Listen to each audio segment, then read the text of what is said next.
Hello बच्चों, स्वागत है आप सभी का एक बार फिर से DSR फॉर यू में कक्षा 10वीं के प्री बोर्ड परीक्षा 2023 का गणित विषय का सेट सी का सॉल्यूशन मैं यहाँ आपके सामने दिखा रहा हूँ। इसका पार्ट ए मैंने आपको पहले दे दिया था, जिसमें मैंने प्रश्न क्रमांक 1 से 9 तक के सॉल्यूशन पूरे आपको उपलब्ध करा दिए थे विथ डिस्क्रिप्शन। बहुत अच्छे से उसको मैंने डिटेल में समझाया भी था कि कैसे आपको उत्तर लिखने हैं, उत्तर लिखने का तरीका भी बताया, साथ में आपको समझाया भी, क्योंकि ये प्रश्न आपके एग्जाम के लिए भी फायदेमंद होंगे।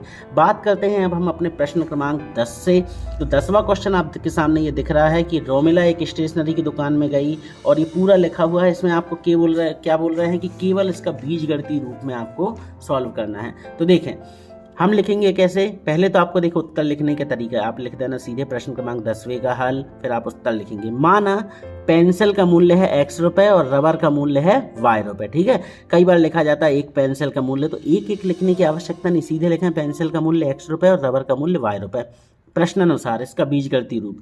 अब प्रश्न क्या कह रहा था कि रोमिला ने एक स्टेशनरी की दुकान में गई और 9 रुपए में 2 पेंसिल और 3 रबर खरीदी। तो आप देखो पेंसिल माने थे x, रबर माने थे y, तो 2 पेंसिल प्लस 3 y का मूल्य कितना है 9 रुपए।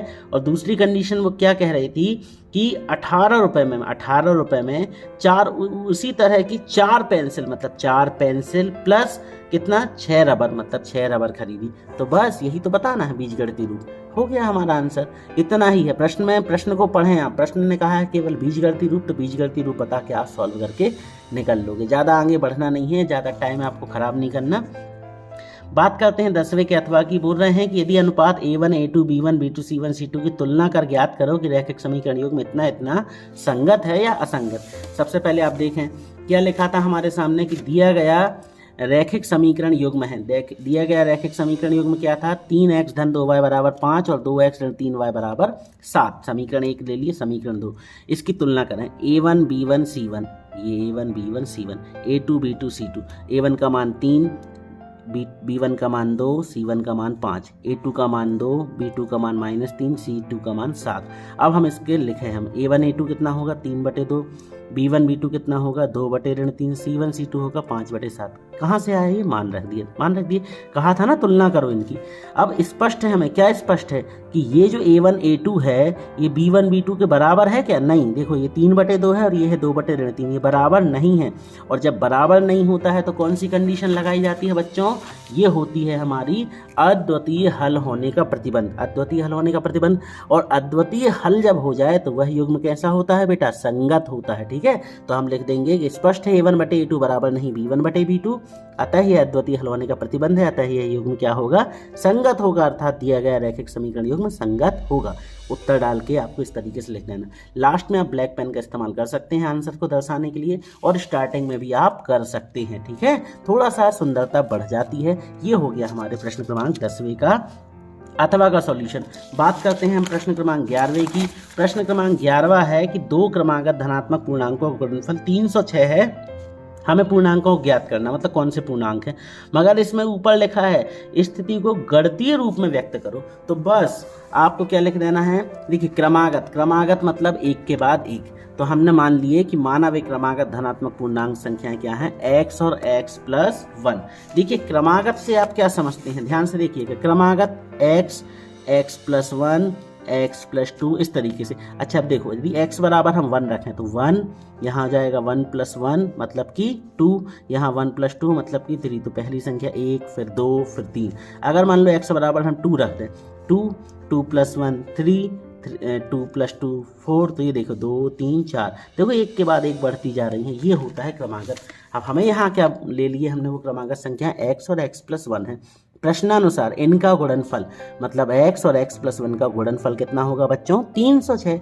तो x का x में गुणा करें तो x², x का 1 में गुणा करें तो x बराबर 306। 306 का ट्रांसफर कर दिए इस साइड, पक्षांतर किए तो माइनस के 306 हो गए, बराबर 0। यही गणितीय रूप है, इतना ही लिखना था, इसको सॉल्व नहीं करना है। प्रश्न में कहा गया है केवल गणितीय रूप बताइए, तो हमने गणितीय रूप बता दिए। ठीक है, बारी आती है 11वें के अथवा की। गुणनखंड विधि से 100x² - 20x + 1 = 0 को हल कीजिए। तो देखिए ये है इसका सॉल्यूशन। कैसे हल करेंगे?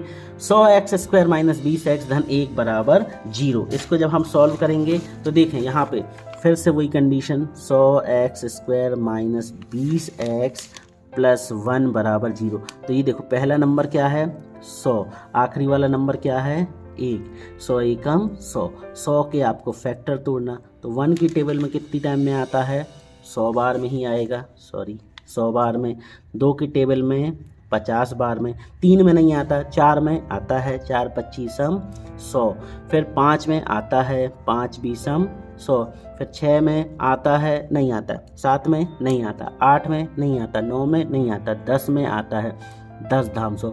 अच्छा याद रखिएगा, अब जब भी ऐसी सिचुएशन मिल जाए ये और ये नंबर एक से हो तो समझ जाओ यहीं कहीं उत्तर है अपना, यहीं कहीं पे, इन्हीं मतलब इसके आगे अब नहीं लिखना कि पूरा और लिखते रहो। देखें हमें लाना था माइनस का 20, ठीक है, टाइम वेस्ट ना करते हुए यहीं बता दें। देखो 10 और 10 होते हैं कितने 20, अगर माइनस के 10 में माइनस के 10 को ऐड कर दें तो माइनस का 20 हो जाता है। तो हम इसको माइनस के 20 को हम लिख देंगे माइनस के 10x माइनस के 10x, और ये जो लिखा था 100x² और ये जो लिखा था +1, ये जो कहते हैं लिख दें। अब हम इन दो को ब्रैकेट में ले लेंगे, यहाँ से जब इसको ब्रैकेट में लेंगे तो ये हो गया 100x² माइनस 10x, ठीक है, और यहाँ से माइनस कॉमन लेंगे, तो जब माइनस कॉमन लिए तो अंदर का ये प्लस जो है माइनस में कन्वर्ट हो गया। अब दोनों से क्या कॉमन निकलेगा, 10 कॉमन निकाल लेंगे और x कॉमन निकाल लेंगे, तो 10 धाम होता है 100 और x एक निकल गया तो केवल एक x बचा, माइनस यहाँ से 10x पूरा निकल गया तो 1 बचा, माइनस यहाँ से दोनों से कुछ नहीं निकल रहा कॉमन, तो हम क्या निकाल लेंगे 1, तो आ गया 10x माइनस 1, ठीक है। ये हो गया पूरा इस तरीके से। तो जब ये दोनों में मिल गया तो एक बार लिख दिए, और ये 10x माइनस 1 तो इस तरीके से लिख दिए। अब हम या करके लिख लें, 10x माइनस 1 बराबर 0 लिख दो, और एक बार इस 10x माइनस 1 को 0 के बराबर जब आप इसको सॉल्व करोगे ये बन जाएगा आपसे, अभी पिछले वीडियो में मैंने आपको बताया है पिछले क्वेश्चन में, ठीक है। 1 का ट्रांसफर करें तो 1, 10x बराबर 1, यहाँ से 10 का ट्रांसफर करें तो x इक्वल टू आ गया 1/10, यहाँ से भी 10 का ट्रांसफर करें x इक्वल टू 1/10। अतः अभीष्ट हल क्या आ गया, x इक्वल टू 1/10 और 1/10 आ गया उत्तर। ये हो गए हमारे प्रश्न क्रमांक 11 के सॉल्यूशन। 12वें क्वेश्चन की बात करते हैं। ऐसे प्रथम 10 धनात्मक पूर्णांकों का योग ज्ञात कीजिए जो कि क्या है 5 से विभाज्य, ठीक है। तो देखें हम इसको लिख दे रहे हैं आपके सामने, ये देखिए। सबसे पहले आप देखें 5 से विभाज्य प्रथम 10 धनात्मक पूर्णांक कौन होंगे। 5 से विभाज्य मतलब जो 5 से भाग चले जाएं, और प्रथम 10 मतलब 5, 5 दूनी 10, 5 तिया 15, 5 चौके 20, कहाँ तक 10 तक लिखना है, तो 5 धाम 50। अब यहाँ ये जो श्रेणी बन रही है ये एक समांतर श्रेणी है। इसमें प्रथम पद को A1 से रिप्रेजेंट करते और A1 का मान होता है A1 मतलब A बराबर कितना है 5 है। सर्वांतर D बराबर होता है A2 माइनस A1 मतलब कि 10 माइनस 5, ये 10 A2 और A1 10 माइनस 5, इसको हल करेंगे तो आ जाएगा 5। और कुल पद कितने हैं, कुल 10 पदों की बात की गई थी, n बराबर 10।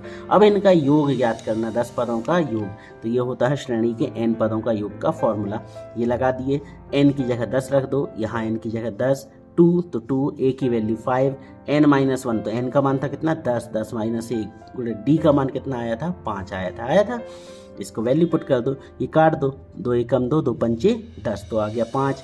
2 गुणित 5 मतलब 2 पंचे 10, प्लस 10 में से 1 गए तो 9 और 5 तो 5 ही 5, 9 पना 45 और ये 10 और ये 5 जो कहते हो 45 और 10 हो गए 55, 55 गुणित 5, लास्ट में 55 का जब 5 में गुणा करेंगे तो आ जाएगा 275 मतलब S10 बराबर 275। अतः श्रेणी के 10 पदों का योग कितना होगा बच्चों 275 हो जाएगा।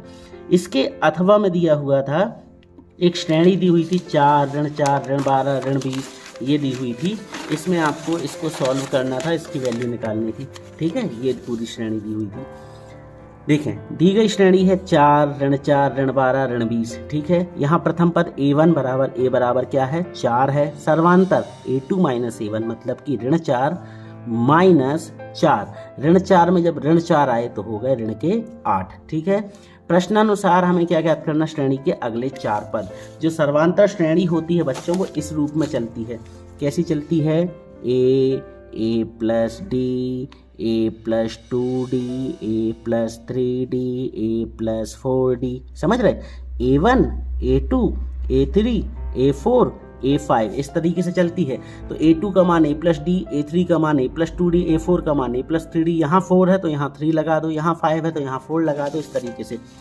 हमें अगले 4 पद ज्ञात करना है। तो देखो 1 2 3 4 तो दे दिए गए थे, मतलब अगले 4 क्या होंगे, 4 से आगे वाला मतलब A5 A6 A7 A8। तो हमने लिख दिए A5 का मान A + 4D, A + 4 और D का मान, तो 4 तो 4 ही रहा, 8 चौके 32, वो भी माइनस के, 4 में से 32 गए तो बचे माइनस के 28। इस तरीके से पूरा आप ये जोड़ घटाना कर लेना। अब ये जोड़ घटाना है बच्चों, ये 10वीं क्लास के स्टूडेंट हो आप, इतना तो आपसे बन जाएगा। तो लास्ट में उत्तर डाल के लिख देना, अतः श्रेणी के अगले 4 पद ऋण 28 ऋण 36 ऋण 44 और ऋण 52 हैं। इस तरीके से हो गया बच्चों हमारे ये 12 प्रश्नों का आंसर। 13वां प्रश्न देखते हैं। एक आकृति दी हुई है आपको, ये डी समांतर BC, इसमें आपको AD ज्ञात करना है, ठीक है। तो AD की मान निकालना है। देखें ये है उत्तर। देखो दी गई आकृति है, दी गई आकृति, ये आकृति दी हुई थी, इसमें AD का मान नहीं दिया था हमें, बाकी सारे मान दे दिए गए थे, ठीक है। तो दी गई आकृति त्रिभुज ABC में जो DE है वो समांतर है किसके, BC के। इस भुजा के समांतर ये खींची गई है, इसके मान रख दो।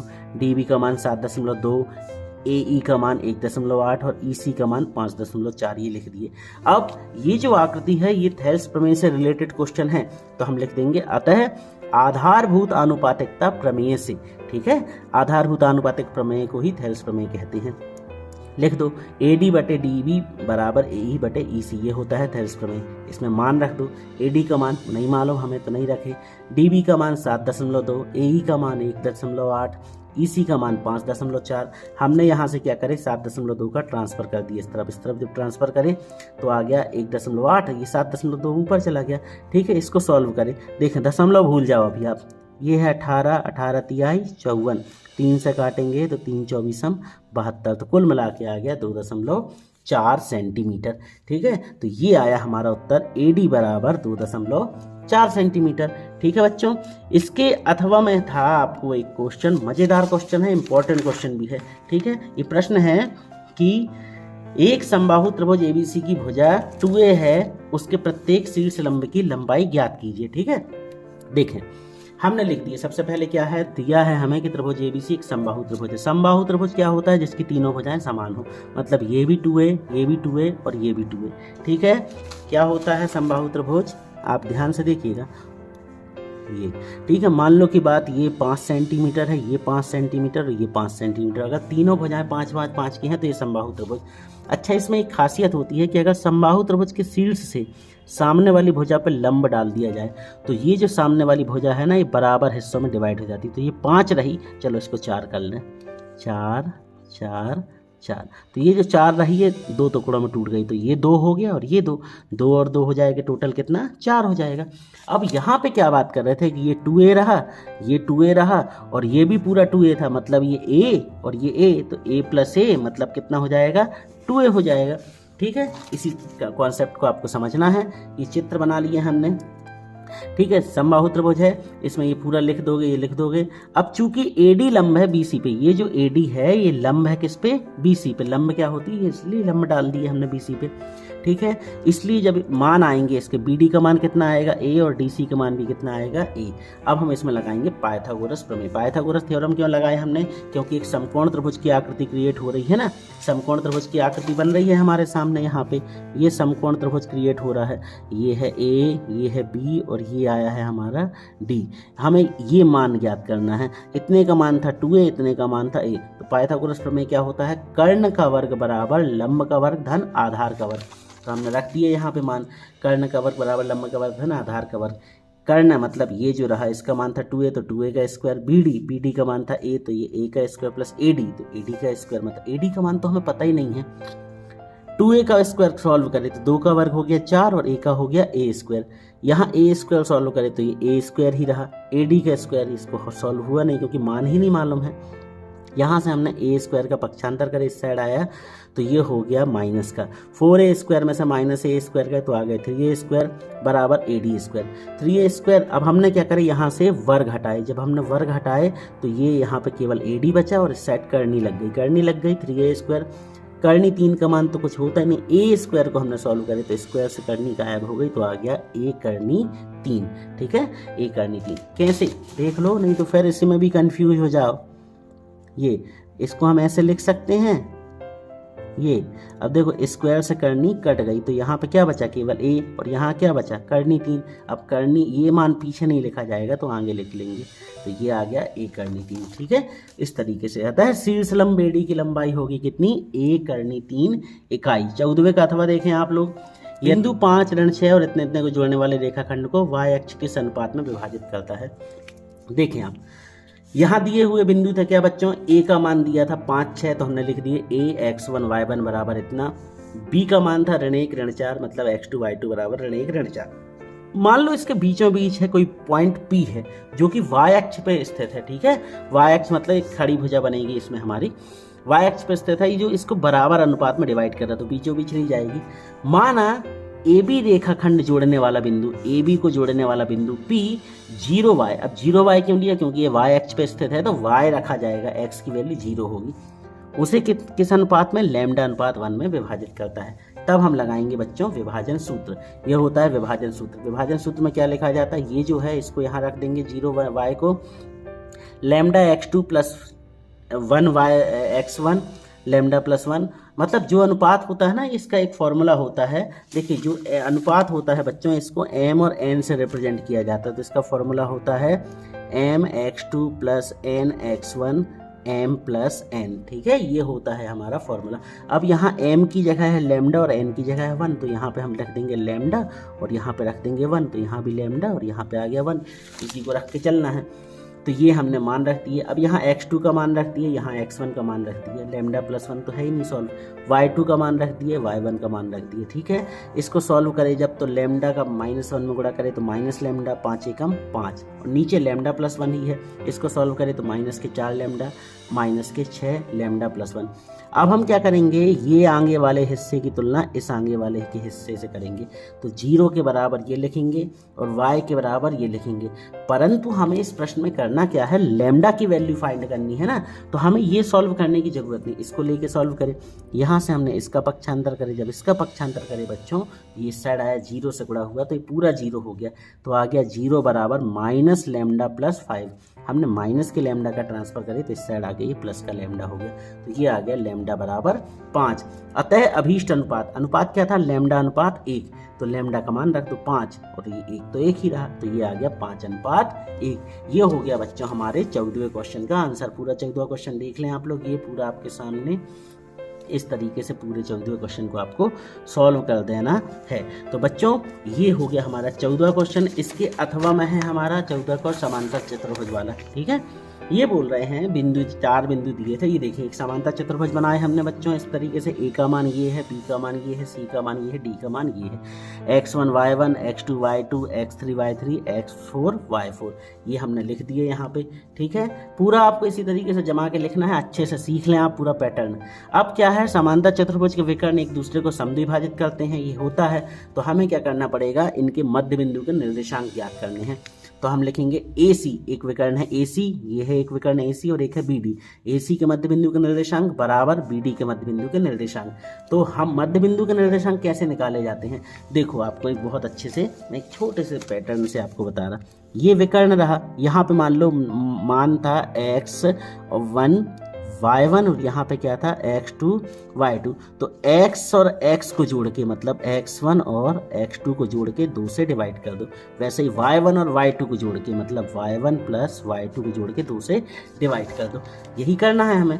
तो देखो अब यहाँ पे a का मान था x1 y1 और c का मान था x3 y3, तो हम x1 प्लस x3 y2 करेंगे और y1 प्लस y3 y2। वैसे यहाँ x2 plus x4 y2 y2 plus y4 y2 मान रख दो इनके।